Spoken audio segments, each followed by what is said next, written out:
श्री हरिवंश महाराज जी, आपके चरणों में कोटि कोटि प्रणाम।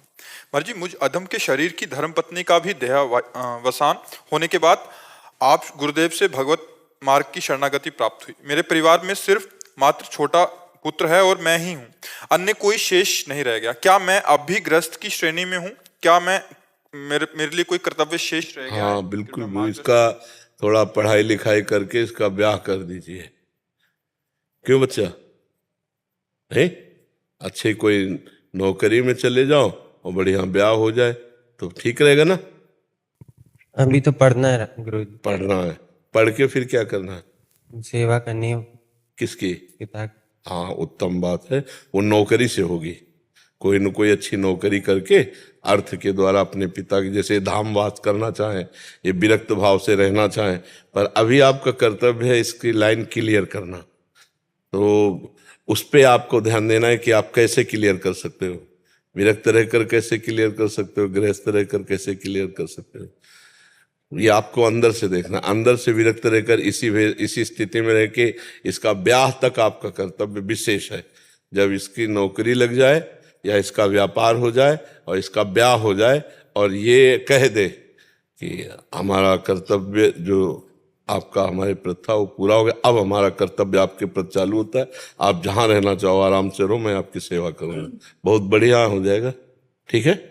हाँ, तब तक के लिए अभी ये अबोध बालक है, इसको सत असत का निर्णय नहीं है, तो अभी इसको जरूरत है आपकी, इसलिए नाम जप करते हुए भजन का। वैसे भी आप सरकारी आदमी हो, रिटायर तो अभी हुए नहीं? अभी 18-17 साल बाकी।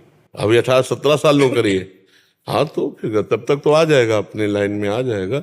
इसके बाद विरक्त हो जाओ, भजन करो। तो आंतरिक विरक्तता की जरूरत है, बाहरी तो नौकरी करो तुम वर्दी धारण करके। ठीक है?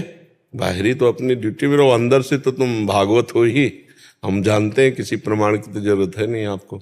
अंदर से तुम हो, जिस कार्य के लिए तुम चाहते हो ना, वो कार्य इसी में हो जाएगा, इसमें चिंता मत करो। बस तुम श्री जी से तो शरणागत हो ही चुके हो और तुम्हें वचनों पर विश्वास हो जाना चाहिए। जो हम अभी बोल रहे हैं ये नोट कर लो।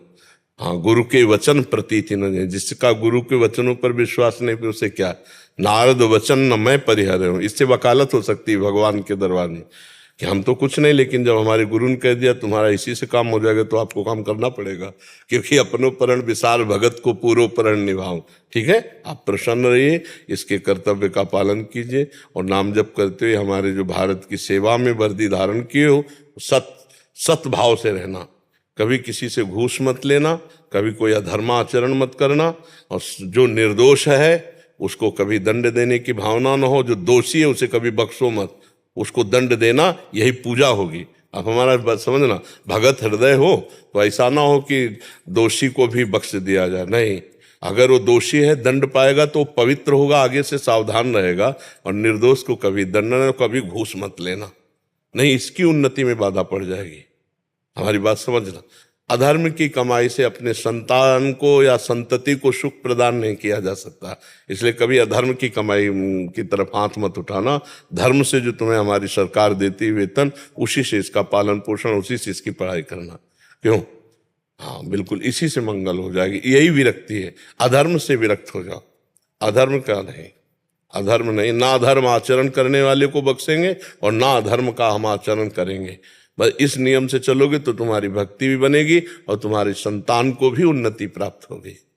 इसकी शांति, इसका हृदय उदार, जैसे आप धर्म से चल रहे हो तब आपके अंदर ऐसी भावना है, अगर आप अधर्माचरण करते होते तो आपके अंदर ऐसी भावना ना होती। तो ऐसे ही उसके अंदर धर्म किया, अपनी कमाई की और सत की, तो उसको पत्नी भी ऐसी मिलेगी जो सपोर्ट करने वाली मिले। अभी खूब सब व्यवस्था और मिल गई ऐसे दिमाग की जो तुम्हारे घर में अशांति पैदा कर दे, तो चाहे वृंदावन रहो चाहे जहाँ रहो, जलते रहोगे कि यार लड़का बड़ा दुखी है, उसके अनुकूल पत्नी नहीं मिली।